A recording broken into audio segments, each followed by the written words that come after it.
तर आज आपण आपल्या प्राचीन आणि मध्ययुगीन काव्याच्या अभ्यासक्रमामध्ये संत तुकारामांच्या अभंगवाणीचं जे संपादन आहे, त्यातल्या अभंगांचा आणि अभ्यास आपण करणार आहोत. हे जे संपादन आहे, हे अनेक संपादनं मराठीमध्ये जशी आहेत, म्हणजे संत तुकाराम महाराजांवर आणि त्यांच्या गाथेची अनेक संपादनं आहेत. आधुनिक कालखंडामध्ये 19व्या शतकामध्ये आणि आजपर्यंत अलीकडच्या काळामध्ये सुद्धा काही संपादनं करण्यात आलेली आहेत. तर या सर्व संपादनांमध्ये जवळपास तुकाराम महाराजांनी म्हणजे मराठी संतांच्या परंपरेमध्ये जर आपण पाहिलं, तर अ, विपुलतेच्या म्हणजे संख्यात्मक आपण जर पाहिलं तर एकनाथ महाराजांच्या खालोखाल जवळपास तुकाराम महाराजांनी अभंगांची रचना केलेली आपल्याला दिसते. जवळपास 4,500 अभंग तुकाराम महाराजांचे आहे. आणि संत तुकाराम महाराज हे वारकरी संप्रदायाचे एक अत्यंत महत्वाचे असे स्तंभ, आधारस्तंभ म्हणून आपण त्यांच्याकडे बघतो. त्यांच्या व्यक्तिमत्त्वाचा विचार करतो. म्हणून बहिणाबाई ज्या शिष्या आहेत तुकोबांच्या, त्यांनी वर्णन जे केलं आहे, अचूक वर्णन केलेलं आहे, की ज्ञानदेवे रचिला पाया आणि शेवटी तुका झालासे कळस, असं त्यांनी म्हटलंय. वारकरी संप्रदायाच्या मंदिराचा जो कळस आहे, ते तुकोबा राय आहे, असं वर्णन केलं आहे. खरं म्हणजे त्या त्या वर्णनापेक्षाही मोठं व्यक्तिमत्व आहे तुकोबा रायांचं. आणि याच्यामध्ये त्यांनी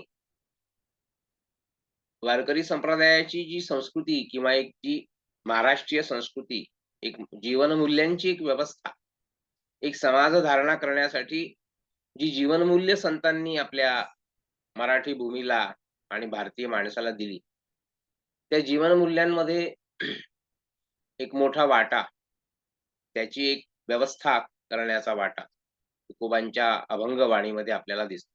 त्यांच्या 4,500 अभंगांमध्ये आणि किती मोठं काव्य आहे आपण लक्षात घ्या. म्हणजे आज आपण जर विचार केला एखाद्या कवीची कविता कशी असते, एखाद्या कवीचं काव्य काय असतं, तर आपण तुकोबांच्या 4,500 अभंग रचनेचं आपल्याला आश्चर्य वाटल्याशिवाय राहत नाही, की त्यांच्या ज्या काळापासून त्यांना साक्षात्कार झाला आणि त्यांनी अभंग रचनेला प्रारंभ केला, त्या कालखंडापासून त्यांच्या वयाच्या म्हणजे 18-20 वर्षापासून तर त्यांच्या मृत्यूपर्यंत म्हणजे 42व्या वर्षी म्हणजे त्यांचं जे आहे मी तुम्हाला सांगितलं, की ते छत्रपती शिवाजी राजांचे समकालीन संत आहेत. समर्थ रामदासांचे समकालीन संत आहेत. त्या शिवकाळामध्ये समर्थांसोबत आणि त्यांच्या समकाळामध्ये राहणाऱ्या अ, संत तुकारामांनी ही जी अभंग रचना केली, विपुल अभंग रचना त्यांनी केली, जी त्यांच्या वयाच्या साधारण आपण 20 वर्षापासून 18 वर्षापासून ते 42 वर्षापर्यंत म्हणजे एक 20-22 वर्षाचा कालखंड आपण धरू. त्या 20-22 वर्षाच्या कालखंडामध्ये त्यांनी आपलं सगळं व्यक्तित्व, आपलं सगळं जगणं एक प्रकारे त्या अभंगवाणीच्या रूपामध्ये व्यक्त केलेलं आपल्याला दिसतं. म्हणून असं म्हटलं जातं ना, की तुकोबांच्या जीवनाचा प्रवास, तुकोबांचा आध्यात्मिक प्रवास संपूर्ण आपल्याला त्या अभंगवाणीमधून पाहता येतो. तुकोबांचं जीवन आपल्याला पाहता येतं. तुकोबांची विचारधारा आपल्याला पाहता येते. संत तुकारामांच्या सोबतच तत्कालीन समाज जीवनाचं जे चित्र आपल्यासमोर उभं राहतं, ते आपल्याला त्याच्यातून दिसतं. म्हणजे एक एक स्पष्टपणे अशा एक आरसा आपल्याला त्यांच्या अभंगवाणीच्या रूपाने पाहायला मिळतो. आणि त्यांच्या पूर्वसुरींच्या संदर्भात ज्ञानदेवांबद्दल त्यांनी जे म्हटलेलं आहे, की "ज्ञानियांचा राजा गुरु महाराव, म्हणती ज्ञानदेव तुम्हा ऐसे. मज पामरासी काय थोरपण, पायीची वाहन पायी वई." असं जरी ते संत ज्ञानदेवांबद्दल बद्दल म्हटलं आहे आणि संत ज्ञानदेवांबद्दल सगळ्यांनीच म्हटलंय. आणि म्हणून वारकरी संप्रदायाची जी प्रस्थानत्रयी मानली जाते. ती प्रस्थानत्रयी म्हणजे तुकोबांच्या गाथेला त्याच्यामध्ये स्थान आहे. ज्ञानेश्वरी, एकनाथी भागवत, संत एकनाथांचं आणि तुकारामांची गाथा. ही वारकरी संप्रदायाची प्रस्थानत्रयी आहे. प्रस्थानत्रयी म्हणजे ज्याच्या आधारावर आपल्याला हे ईश्वराच्या वाटेवर प्रस्थान करायचं आहे. आध्यात्मिक वाटेवर आपल्याला प्रवास करायचा आहे. त्या वाटेवर मार्ग दाखवणारा दीपस्तंभ काय आहे? तर तो दीपस्तंभ म्हणजे तुकारामांची गाथा आहे. आणि म्हणून तुकाराम दर्शनमध्ये या ग्रंथामध्ये डॉक्टर सदानंद मोरे जे तुकाराम महाराजांचे वंशज आहेत, मोठे विचारवंत आहेत, विद्वान आहेत. त्या मोरे सरांनी तुकाराम महाराजांवर जो ग्रंथ लिहिला आहे तुकाराम दर्शन नावाचा, त्याच्यामध्ये त्यांनी संपूर्णपणे महाराष्ट्रीय संस्कृतीला तुकोबांनी काय दिलेलं आहे, याचा एक धांडोळा घेतलेला आहे. व्यापक प्रमाणामध्ये. मला असं वाटतं, की मराठीमध्ये इतका समावेशक, व्यापक आणि तुकाराम महाराजांचा प्रभाव एकूण महाराष्ट्रीय संस्कृतीवर झालेला, महाराष्ट्रीय भाषेवर झालेला, मराठी संस्कृतीवर झालेला, जो त्यांनी अधोरेखित केलेला आहे. आणि आजच्या आधुनिक काळामध्ये सुद्धा तुकोबांची जी प्रासंगिकता आहे, तुकोबांच्या विचारांची जी प्रासंगिकता आहे, जे रिलेव्हन्स आहे, ते ज्या पद्धतीने त्यांनी कथन केलेलं आहे, ते अपूर्व अशा प्रकारचं आहे. म्हणून तुकाराम दर्शन हा ग्रंथ अतिशय महत्त्वाचा ग्रंथ आहे. आणि तो ग्रंथ माझ्या नित्य वाचनात आहे. त्याच्यातले संदर्भ आपण नेहमी बघत असतो. आणि त्याच्यामध्ये इतका व्यापक पद्धतीने धांडोळा घेतला आहे. आणि तुकोबा महाराष्ट्रीय संस्कृतीचा एक केंद्रबिंदू कसा आहे? म्हणजे ज्ञानदेव जसे एक केंद्रबिंदू आहे, मराठी संस्कृतीचे एक आरंभबिंदू आहे. ज्ञानदेव आरंभबिंदू आहे, तसा तुकारामांची अभंगगाथा किंवा तुकारामांचं व्यक्तित्व संत तुकाराम हे त्या आपल्या महाराष्ट्रीय संस्कृतीचा एक केंद्रबिंदू कसा आहे, त्यांनी ते त्याचं संपूर्ण असं वर्णन केलेलं आपल्याला दिसतं. तर संत तुकारामांचं काव्य जे आहे म्हणूनच अत्यंत महत्त्वाचं आहे. म्हणजे केवळ साहित्याच्याच परिप्रेक्ष्यात नाही, तर मराठी भाषेच्या आणि मराठी संस्कृतीच्या परिप्रेक्ष्यात. म्हणजे आपण बघा, की आधुनिक काळामध्ये आम्ही प्राचीन अर्वाचीन साहित्यानुबंध नावाच्या एका ग्रंथाचं मी जेव्हा संपादन केलं, माझे गुरुवर्य आणि वाबगावकर सरांच्या अभिनंदनार्थ त्या गौरव ग्रंथामध्ये सुद्धा अशा प्रकारचा प्राचीन अर्वाचीन अनुबंध जेव्हा सांगितला गेला, तेव्हा आधुनिक काळातल्या कवींची शब्दकळा जी आहे किंवा शब्द प्रभुत्व जे आहे, शब्द सामर्थ्य जे आहे, ते कशाच्या बळावर आहे? तर ते संत साहित्याच्या बळावर आहे, असं आपल्या लक्षात येतं. अनेक गोष्टी ज्या आहेत आधुनिक काळातल्या मोठमोठ्या कवींनी सुद्धा संतांच्या शब्दातून स्वीकारलेल्या आपल्याला दिसतात. म्हणून संतांचं सामर्थ्य काय आहे? संतांचं ऋण काय आहे? संतांचं मोठेपण काय आहे? ते एक आपण अगदी नवकाव्याच्या जनकाची म्हणजे वा. मर्ढेकरांची एक कविता जरी आपण बघितली, तरी आपल्या ते लक्षात येतं, की त्याचं मोल काय आहे? त्याचं मोठेपण काय आहे? काय म्हणतात मर्ढेकर? मर्ढेकर म्हणतात, की संत शब्दांचे नायक, संत अर्थाचे धुरंधर आणि एक शब्दांचा किंकर डफर मी असं म्हणतो. हं. अ, त्यांनी वर्णन केलं आहे म्हणजे ज्ञानेश्वरांचं त्याच्यामध्ये वर्णन आहे. त्याच्यामध्ये तुकोबारायांचं वर्णन आहे. म्हणजे हा जो काही एक प्रकारचा प्रभाव आहे आधुनिक काळावर, एकूणच काळावर म्हणजे वारकरी संप्रदायाच्या संतांच्या कालखंडापासून म्हणजे प्राचीन मध्ययुगीन कालखंडापासून तर आधुनिक कालखंडापर्यंत जो प्रभाव आहे, तो प्रभाव तो प्रभाव जो आहे तो आपल्याला अनेक आधुनिक कवींच्या काव्यावर पाहायला मिळतो. आणि त्याच्यामध्ये तुकारामांचं स्थान अत्यंत महत्त्वाचं आहे. म्हणून तुकारामांच्या गाथेतल्या निवडक अभंगांची संपादनं आपल्याला बऱ्याच प्रमाणात पाहायला मिळतात. त्यातलं अत्यंत महत्त्वाचं जे संपादन आहे, जे आपल्यासमोर अभ्यासक्रमामध्ये आहे, अभ्यासक्रमासाठी आहे, ते संपादन म्हणजे गंबा सरदारांचं तुकाराम दर्शन नावाचं संपादन आहे. तुकाराम त्याचं नाव आहे, त्याचं शीर्षक आहे. तुकाराम दर्शन अर्थात अभंगवाणी प्रसिद्ध तुकयाची. अभंगवाणी प्रसिद्ध तुकयाची. गंबा सरदार ज्यांचं संत साहित्याची सामाजिक फलश्रुती नावाचं जे पुस्तक आहे, तो एक मराठी संत साहित्याच्या भाष्यातला आणि अभ्यासातला मैलाचा दगड मानला जातो. 60च्या दशकामध्ये त्यांनी तो ग्रंथ लिहिला होता आणि अत्यंत विस्ताराने आणि प्रभावीपणाने त्यांनी दाखवून दिलं होतं, की महाराष्ट्रामध्ये आणि संतांनी कशा प्रकारची एक आध्यात्मिक पातळीवर, सामाजिक पातळीवर सुद्धा सांस्कृतिक पातळीवर एक समता, एक आध्यात्मिक मानवतावाद जो आहे, तो त्यांनी स्थापन असे यशस्वीपणाने कशाप्रकारे स्थापन केला आणि ती म्हणून संत साहित्याची सामाजिक फलश्रुती काय आहे, याचं अधोरेखन त्यांनी मोठ्या प्रमाणात केलं जे होतं ते महत्वाचं. म्हणून म्हणूनच मर्ढेकरांसारखा कवी जे म्हणतो ना, की कुठे ज्ञानेश्वर श्रेष्ठ, कुठे ज्ञानेश्वर श्रेष्ठ, कुठे तुकारामा पवित्र, कुठे समर्थ धीरोदात्त संत सर्व. म्हणजे कुठे-कुठे काय म्हणतात ते? कुठे ते कुठे आणि आपण कुठे? असं त्यांना म्हणायचं असतं. कुठे ज्ञानेश्वर श्रेष्ठ, कुठे तुकारामा पवित्र, कुठे समर्थ धीरोदात्त. एकेकाला बघा काय विशेषण वापरलंय. म्हणजे अर्वाचीन काव्याचा जनक असलेला अत्यंत आधुनिक विचारांचा कवी मर्ढेकरांसारखा काय म्हणतो संतांच्या संदर्भात. मला असं वाटतं की या एकाच वाक्याने संतांचं आधुनिक काळातलं रिलेव्हन्स जे आहे, ज्याला लोक चर्चा करतात ना, मी मागच्या वेळेला चर्चा केली होती की संत साहित्याचे टीकाकार आहेत आधुनिक काळामध्ये काही, ते कशा कशा दृष्टिकोनाने टीका करतात, काय म्हणतात ते, काय म्हणतात ते रिलेव्हन्सच्या संदर्भात, प्रासंगिकतेच्या संदर्भात. संत काय टाळकुटे होते आणि संतांनी काय भक्तीचा मार्ग दाखवला. आणि असतात ना काही लोक, की जे धर्माला अफूची गोळी मानतात.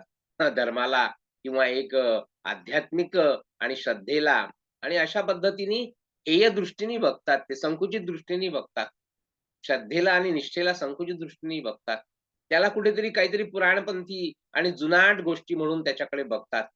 हा त्यांच्या दृष्टीची संकुचितता आहे, हे आपल्या लक्षात येतं. जेव्हा आपण व्यापक विचार करतो, आपण जेव्हा समग्र विचार करतो, आपण जेव्हा साकल्याने विचार करतो. तुम्ही जेव्हा साकल्याने विचार करता काळाचा आणि काळात आलेल्या वेगवेगळ्या प्रकारच्या सगळ्या साहित्याचा, निर्माण झालेल्या एका विशाल विराट प्रवाहाच्या अंगाने जेव्हा तुम्ही संस्कृतीचा विचार करता, तेव्हा तुमच्या लक्षात येतं की काय योग्य आहे, काय वाईट आहे, काय टाकाऊ आहे, काय कालबाह्य आहे आणि काय कालोत्तीर्ण आहे, काय कालातीत आहे. आणि कालातीत मूल्य आहेत. संतांनी दिलेली मूल्य जी आहेत ती कालातीत आहेत. त्या कालातीत मूल्यांच्या भरोश्यावर आज जर समाज तरतो आहे, आज जर समाज जगतो आहे, आज जर समाज 21व्या शतकामध्ये ऊर्जा ग्रहण करतो आहे, म्हणजे बघा 20व्या शतकाच्या मध्य कालामध्ये ज्यावेळी एक नवा भारत निर्माण होत होता, त्या निर्माण होण्याच्या कालखंडामध्ये मर्ढेकर म्हणतात आहे, कुठे ज्ञानेश्वर श्रेष्ठ, कुठे तुकाराम पवित्र, कुठे समर्थ धीरोदात्त संत सर्व, संत शब्दांचे नायक, संत अर्थाचे धुरंधर, एक शब्दांचा किंकर, टप्पर मी. काय म्हणतात ते? म्हणून ते कशाच्या आधारावर म्हटलंय त्यांनी? आम्हा घरी धन त्यांच्या डोळ्यासमोर असेल ना, तुकोबांची अभंग वाणी संपूर्ण साहित्य काव्य त्यांच्या डोळ्यासमोर आहे. त्यांनी वाचलेलं आहे ते. आणि म्हणून त्यांची भावना अशी का होते? एक शब्दांचा किंकर डफ्फर मी, आधुनिक काळातला नवकाव्याचा जनक. ही इतकी इतकी विनम्रता कशामुळे येते त्याच्यामध्ये? त्याचं मन दडपून गेलेलं आहे. त्यांनी पाहिलेलं आहे तुकारामांच्या अभंगवाणीचं वैभव, अनुभवलं असेल ना त्यांनी. म्हणजे तुकोबांनी जे म्हटलेलं आहे, की आम्हा घरी धन शब्दांचीच रत्ने, शब्दांचीच शस्त्रे यत्ने करू. शब्दाची आमुच्या जीवाचे जीवन, शब्दे वाटू धन जन लोका. तुकोबा राय म्हणतात. किंवा रामदासांनी जे कवी हे शब्दसृष्टीचे ईश्वर, ना तरी हे परमेश्वर वेदावतारी. हे जे वर्णन केलेलं आहे ना कवींच्या संदर्भात, ते त्यांना लागू होतं. ते त्या प्रकारचे कवी आहेत. कवी मनीषी आहेत. कवी म्हणजे मनीषी. कवी म्हणजे ऋषी. कवी म्हणजे द्रष्टा. हे द्रष्टेपण त्यांच्या काव्यातून व्यक्त होतं. अशा लोकांमध्ये आपण संत तुकाराम महाराजांच्या अभंगवाणीचा आणि समावेश करू शकतो. त्यांच्या अभंगांमध्ये इतकी विविधता आहे, इतके पैलू आले आहेत. संपूर्ण मानवी जीवन कवेत घेतात तुकोबांची अभंगवाणी. म्हणजे त्यांचं स्वतःचं जीवन तर आहेच. त्यांचं स्वतःचं जीवन संपूर्ण आरशाप्रमाणे, पारदर्शक पद्धतीने, स्फटिकाप्रमाणे आपल्या डोळ्यासमोर उभं राहतं. त्यांच्या अभंगवाणीतून वर्णन करतात. अगदी त्यांच्या जन्मापासून म्हणजे त्यांच्या प्रारंभिक कालखंडापासून तर त्यांच्या मृत्यूपर्यंत, आम्ही जातो अमुच्या गावा, अमुचा राम राम घ्यावा. या अभंगवाणीपर्यंत त्यांचं संपूर्ण जीवन त्यांच्या अभंगवाणीतून व्यक्त झालेलं आहे. कवीच्या व्यक्तित्वाचा आविष्कार असते त्याची कविता. Poetry is the spontaneous overflow of all feelings असते त्याची कविता. किंवा कुसुमाग्रज जसं म्हणतात, की शेवटी मित्र हो झाडही फांद्यांच्या द्वारा विस्तारत भवतालात. तसेच कवी लेखकही शब्दांच्या वसाहती वसवतात आपल्याच भावात्मक विस्ताराला निवारा देण्यासाठी. तर संत तुकोबांची कविता म्हणजे त्यांच्या व्यक्तित्वाचा भावात्मक विस्तार कशी आहे हे आपल्याला पाहायला मिळतं. आणि ते आपल्याला बघायचं असेल तर तुकोबांच्या अभंगवाणीची जे शब्दप्रभुत्व आहे, मला आठवतं की मी कितीतरी वर्षांपूर्वी एक लेख वाचला होता तुकारामांच्या कवितेवरचा वाल कुलकर्णींचा. मराठी कविता नवी आणि जुनी या पुस्तकातला एम.ए.चा अभ्यास करताना.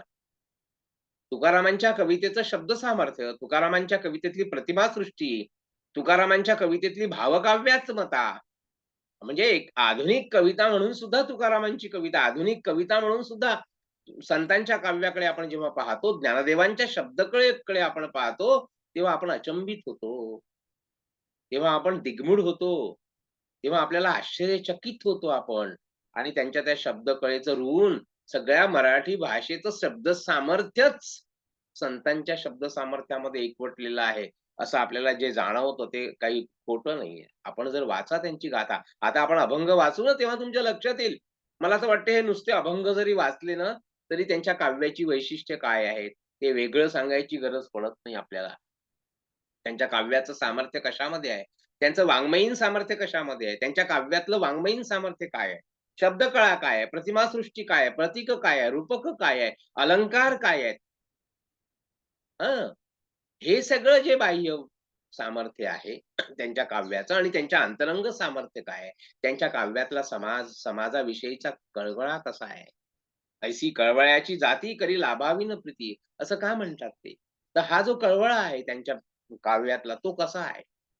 आणि संस्कृतीविषयी, समाजाविषयी, आपल्या विचारधारेविषयी, वेदोपनिषदांपासून चालत आलेल्या त्या वेदांच्या आणि त्या सगळ्या तत्वज्ञानाविषयी, त्या अद्वैताविषयी, त्या सगळ्याविषयी तुकोबाराय काय सांगतात? त्यांची विचारधारा काय आहे? हे सगळं आपल्याला त्यांच्या अभंगवाणीमध्ये दिसतं. अंतरंग जे आहे, त्या अभंगवाणीच्या अंतरंगामध्ये सामाजिक, सांस्कृतिक आणि ही जी जीवनमूल्य आहेत, त्या जीवनमूल्यांचं वर्णन त्यांनी कसं केलेलं आहे, प्रत्यक्षामध्ये कसं केलेलं आहे. भक्ती हा त्यांच्या या अभंगवाणीचा केंद्रबिंदू कसा आहे, त्या भक्तीचा फुलोरा आपल्याला कसा दिसतो. विठू भक्तीचा डांगोरा, कळी काळासी दरारा, तुका म्हणे करा जय जयकार आनंद. असं जे भक्तीचं तत्व जे आहे आणि त्या भक्तीच्या भोवती हे सगळं मानवी जीवन कशा पद्धतीने विणलं आहे. हां. आणि ते कसं सांगतात, की "जोडोनिया धन उत्तम व्यवहारे." म्हणजे तुकोबांची अभंगवाणी अशी आहे, की ती आपण वाचली, की तो अभंग आपल्या मनातच राहतो.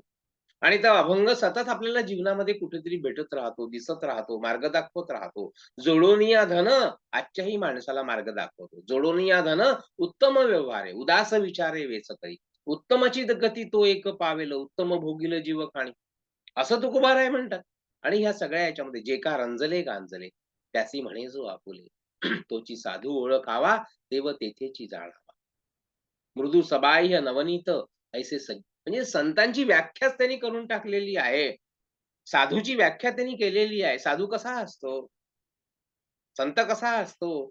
महापुरुष कसा असतो? मोठा माणूस कसा असतो? थोर माणूस काय असतो? थोर माणसाची लक्षणं काय आहेत? थोरपणाची लक्षणं काय आहेत? ती तुकारामांनी अधोरेखित केलेली आहे. जी आपल्याला त्यांच्या जीवनक्रमामध्ये पाहायला मिळतात.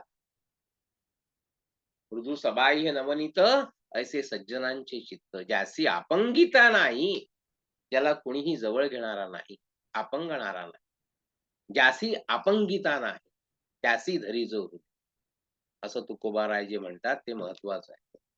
दया करणे जे पुत्रासी, त्याची दासा आणि दासी. तुका म्हणे सांगो किती, त्याची भगवंताच्या मूर्ती. ईश्वरत्व काय आहे? देवत्व काय आहे? माणसामधलं देवत्व कुठे आहे?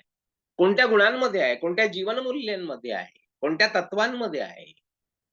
ते तुकोबांच्या अभंगवाणीमध्ये साररूपामध्ये त्या प्राचीन परंपरेपासून जे सगळं ज्ञान वाहत आलेलं आहे. वाचा बोलो वेदनीती.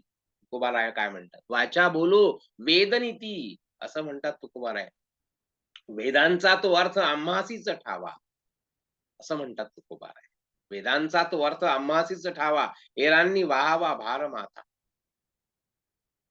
आणि हे जे सगळं तत्वज्ञान त्यांच्या ह्याच्यामध्ये येतं, ते आपल्याला त्यांच्या अभंगातून हो दिसतं. म्हणतात ते आम्ही वैकुंठवासी आलो याची कारणासी. बोलले जे ऋषी साच भावे वर्ताया म्हणतात ना, साच भावे वर्ताया झाडू संतांचे मार्ग आडराणी भरले जग जग उच्छिष्टाचा भार उरला तो सेव. काय म्हणतात? झाडू संतांचे मार्ग आडराणी भरले जग उच्छिष्टाचा भाग उरला तो सेव. आम्ही कशासाठी आलो आहे? आम्ही त्याच्यासाठी आलेलो आहे असं ते म्हणतात. आम्ही वैकुंठवासी आलो याची कारणासी बोलले जे ऋषी साच भावे वर्ताया. आणि म्हणून त्यांनी वर्णन केलेलं आहे झाडू संतांचे मार्ग आडराणी भरले जग. आणि त्याच्यामुळे हे जे सगळं काही तण आहे, जे काही वाईट आहे, अनिष्ट रूढी परंपरा आहे, म्हणून तुकोबारायांनी रूढी परंपरांवर सुद्धा प्रहार केलेले आहेत. ज्या काही वाईट गोष्टी आहेत, जे काही पोंगापंडित लोक आहेत, परंपरेचा चुकीचा अर्थ ज्यांनी समाजामध्ये मांडलेला आहे. जे काही वरती ज्याप्रमाणे शंकराचार्यांनी एके काळामध्ये कार्य केलेलं आहे. ते कार्य मध्ययुगामध्ये तुकोबाराय, ज्ञानोबाराय ही मंडळी करतात आहे असं आपल्याला दिसतंय. जे कार्य आधुनिक कालखंडामध्ये लोकमान्य टिळक करत आहेत, गांधीजी करत आहेत, विवेकानंद करत आहेत. हिंदू धर्माची आणि संस्कृतीची आणि संपूर्ण भारतीय ज्ञान परंपरेचं जे काही सत्व आहे, ते सत्व मध्ययुगामध्ये आणि लखलखीत स्वरूपामध्ये मांडणारं जे काही काम आहे, ते तुकोबारायांसारखे संत करत आहेत आणि ते आज आपल्यापर्यंत येत आहेत. हा धागा जो जुळतोय वेद उपनिषदांपासूनच्या तत्वज्ञानाचा आणि त्याच्यामध्ये समन्वय आहे. त्याच्यामध्ये विविध दर्शनांचा समन्वय आहे. षडदर्शनांचा समन्वय आहे. विविध विचारधारांचा समन्वय आहे. म्हणजे आपण जे तथाकथित वैदिक, अवैदिक अशा पद्धतीची विभागणी काही लोक जी करतात, ती कशी अ, अप्रस्तुत आहे. त्याला कसा अर्थ नाहीये. आपल्याला जसं ज्ञानदेवांच्या व्यक्तिमत्त्वामध्ये शैव, वैष्णव, नाथ, वारकरी, मराठी, संस्कृत विविध प्रकारची द्वैत जी आहेत, जी द्वैत उभी केली जातात. जी वसाहतवादी मानसिकतेमध्ये इंग्रजांच्या कालखंडामध्ये आणि आणि विचारवंतांनी उभे केलेली दिसतात. त्या द्वैतांचा निराश मध्ययुगामध्ये ही मंडळी करतात आणि समाजामध्ये एक समता आणि समरसता स्थापन करण्याचं जे काम करतात, ते अपूर्व आहे. ते अभूतपूर्व आहे. त्याच भरोशावर, त्याच जीवनमूल्यांच्या भरोशावर आधुनिक काळामध्ये मराठी समाज आणि आपलं वर्तन करताना आपल्याला दिसतो. तर तुकोबारायांचं हे जे काम आहे, हे अत्यंत महत्वाचं आहे आणि ते त्याच्यामुळे त्यांनी ते आपल्या ह्याच्यातून मांडलेलं आहे. म्हणून त्यांच्या ह्याच्यामध्ये आपल्याला जे ध्वनी ऐकू येतात, जुन्या सगळ्या जीवनमूल्यांचे मांडलेले पुण्य पर उपकार, पाप ते परपीडा, आणिक नाही जोडा दुजायास म्हणतात. सोपं सांगतात. पाप म्हणजे काय? पुण्य म्हणजे काय? संस्कृत सुभाषित आहे ना, पुण्य पर उपकार. जे परोपकाराय पुण्याय, पापाय परपीडन. आणि आपल्याला याचेच प्रतिध्वनी गांधीजींच्या त्या प्रसिद्ध भजनामध्ये नरसिंह मेहताच्या ऐकायला येतात ना. अ, ते जे प्रसिद्ध भजन आहे, वैष्णव जन तो तेणे कहिये, जे पीड पराई जाणे रे. पर दुःखे उपकार करे तोहे, मन अभिमान न माने रे. वैष्णव जन तो तेणे कहिये, जे पीड पराई जाणे रे. पर दुःखे उपकार करे तोहे, मन अभिमान न माने रे. हे जे आपल्याला प्रतिध्वनी ऐकू येतात सगळ्या संतांच्या काव्यामध्ये, हे सगळे आपल्या प्राचीन वेदोपनिषदातून आलेल्या जीवनमूल्यांचेच प्रतिध्वनी आहेत, प्रसाद आहेत. एक प्रवाह आहे संस्कृतीचा. एक उज्ज्वल प्रवाह आहे. त्या प्रवाहाचं पुनरुज्जीवन आधुनिक कालखंडामध्ये लोकमान्यांसारखे, गांधीजींसारखे, विवेकानंदांसारखे, दयानंदांसारखे आणि मोठे-मोठे तपस्वी करताना आपल्याला दिसतात आणि तो प्रवाह आपल्यापर्यंत आणून सोडतात. तो प्रवाह मध्ययुगीन कालखंडामध्ये आणि जिवंत ठेवण्याचं आणि त्याच्यावरचं आणि सगळं तण काढून ते सत्व जे आहे ते जागवण्याचं मराठी माणसांच्या मनामध्ये केलं आहे. ते तुकोबारायांनी केलेलं आपल्याला दिसतं आणि म्हणून म्हणून तुकोबारायांची ही अभंगवाणी जी अत्यंत महत्वाची आहे. याच्यामध्ये मी तुम्हाला आता पाठवलं, की या अभंगवाणीमध्ये गंबा सरदारांच्या संपादनाचं महत्व काय? याच्यामध्ये 800 अभंग आहेत. 800 अभंग आहेत आणि त्या 800 अभंगांमध्ये बघा विविध प्रकारचे विषय आलेले आहेत. त्यांनी त्याचं 20 भागांमध्ये विवेचन केलेलं आहे. अतिशय सुंदर संपादन आहे. अत्यंत प्रभावी संपादन आहे. मला असं वाटतं की इतकं निवडक, इतकं प्रातिनिधिक स्वरूपाचं दुसरं कोणतं संपादन मराठीमध्ये नाहीये, जे गंबा सरदारांचं तुकाराम दर्शन आहे. खऱ्या अर्थाने तुकोबांचं दर्शन आपल्याला त्याच्यामध्ये होतं. दर्शन हा शब्द 2 अर्थाने आपण वापरतो. दर्शन म्हणजे तत्वज्ञान. दर्शन म्हणजे तत्वज्ञान. दर्शन, षडदर्शनं जी आहेत आणि दर्शन म्हणजे जीवन दर्शन. जीवनाचा दृष्टिकोन, जीवनाचं दर्शन, जीवनदृष्टी. जीवनदृष्टी जी तुकोबारायांची आहे, ती तुकोबारायांची जीवनदृष्टी याच्यामध्ये आपल्याला लखलखीत स्वरूपामध्ये, पारदर्शक स्वरूपामध्ये पाहायला मिळते. त्याच्यामध्ये पहिलाच अभंग आहे, पवित्र तो आणि त्या प्रत्येक अभंगांचा एक त्यांनी एक गुच्छ केलेला आहे आणि त्या गुच्छाला एक शीर्षक दिलेलं आहे. ते शीर्षक तुकोबारायांच्या अभंगांचं शीर्षक दिलं आहे आणि त्याच्यातून ध्वनित होतं, की त्याच्यामध्ये कोणता आशय आलेला आहे. त्याच्यामध्ये 20 प्रकारचे भाग केले आहेत आणि साधारण 800 अभंगांचं 20 भागांमध्ये विभागणी त्यांनी केली आहे. बघा, तुकारामांच्या 4,500 अभंगातून 800 अभंग निवडक इथे गंबा सरदारांनी एकत्र केले आहेत या पुस्तकामध्ये आणि हे आपलं भाग्य आहे, की आपण सगळे त्या पुस्तकाचा अभ्यास करणार आहोत. आपण सगळे त्या संपादनाच्या माध्यमातून संत तुकारामांच्या साहित्याचं आणि त्यांच्या व्यक्तिमत्त्वाचं मोठेपण समजून घेणार आहोत. लक्षात घ्या, केवळ आपण साहित्यिक वाङ्मयीन एखाद्या माणसाचा विचार नाही करू शकत.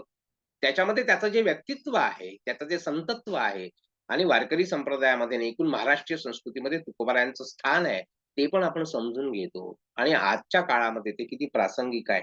पहिलाच त्याच्यातला भाग आहे तो पवित्र तो कुळ, पावन तो देश, जेथे हरीचे दास जन्म घेती. बघा किती सुंदर वर्णन केलेलं आहे. पवित्र तो कुळ, पावन तो देश, जेथे हरीचे दास जन्म घेती. इथे आपण आजचा एक वर्ग संपवू आपला. कारण की हे सुंदर अभंग आहे. त्याच्यानंतर मग त्यांनी वेगवेगळ्या ठिकाणी क्षणभंगुर, दिनाचा कोणे गावी आहे सांगा विठ्ठल आणि अवघे धरू सुपंथ विसावा बरे पारखून बांधा गाठी. जवळपास प्रत्येक याच्यामध्ये 40-50, 30 ते 50 अशा प्रकारची अभंग संख्या आहे. 20 याच्यामध्ये आणि असे एकूण 800 अभंग आहे. मी त्याच्यामध्ये लिहिले पण आहे कंसामध्ये किती-किती संख्या आहे. किती-किती हे विषय आहेत. म्हणजे याच्यामध्ये काय केलेलं आहे, आशय आणि विशेषतः विभागणी केलेली आहे. हे सुद्धा महत्त्वाचं काम आहे गंबा सरदारांचं, की तुकोबांच्या अभंगवाणीमध्ये जी विविधता आहे, ती पण आपल्याला पाहायला मिळते. त्या अभंगवाणीमध्ये काय-काय आहे, ते पण आपल्याला पाहायला मिळतं. त्याच्यानुसार आशय आणि विषयानुसार वर्गीकरण करून हे 20 भाग करून आणि त्या 20 भागामध्ये तुकोबांची समग्र अभंगवाणी प्रातिनिधिक स्वरूपामध्ये आपल्यासमोर जी मांडली आहे, ती याच्यामध्ये आहे आणि पहिल्याच अभंगामध्ये बघा की जी काही आपल्या समाजाची समरसता आहे. विविध जाती पंथातले संत आणि हरीचे दास कसे आहेत आणि श्रद्धा, भक्ती हेच आपल्या याचा केंद्रबिंदू कसा आहे? आपल्या संस्कृतीचा केंद्रबिंदू कसा आहे? आपल्या भारतीय संस्कृतीचा केंद्रबिंदू कसा आहे? जसं विवेकानंद म्हणतात, की अध्यात्म हा आपल्या संस्कृतीचा केंद्रबिंदू आहे. ऊर्जा केंद्र आहे ते आपल्या संस्कृतीचं आणि त्याच्यामध्ये पवित्र तो कुळ, पावन तो देश, जेथे हरीचे दास जन्म घेती. कर्मधर्म ज्याचे जाला नारायण, त्याचेनी पावन तिन्ही लोक. बघा, जसं आपल्या हरिमुखे म्हणा, पुण्याची गणना कोण करी. देवाची ये द्वारी, उभा क्षणभरी तेणे मुक्तिचारी साधी येल्या. जसं ज्ञानदेवांच्या हरी हरिपाठामध्ये वर्णन केलं आहे, तसं इथे वर्णन केलं आहे. वर्ण अभिमाने कोण झाले पावन. बघा जाती-पाती, वर्ण जे आहे, त्याचं जे काही द्वैत आहे, ते कसं गळून पडतं. जसं ज्ञानदेवांनी वर्णन केलं आहे. जाती-पातीचं द्वैत कसं वर्ण जाती अप्रमाण असं त्यांनी म्हटलेलं आहे. या सगळ्या पांडुरंगाच्या आणि भक्तीच्या दरबारामध्ये भक्ती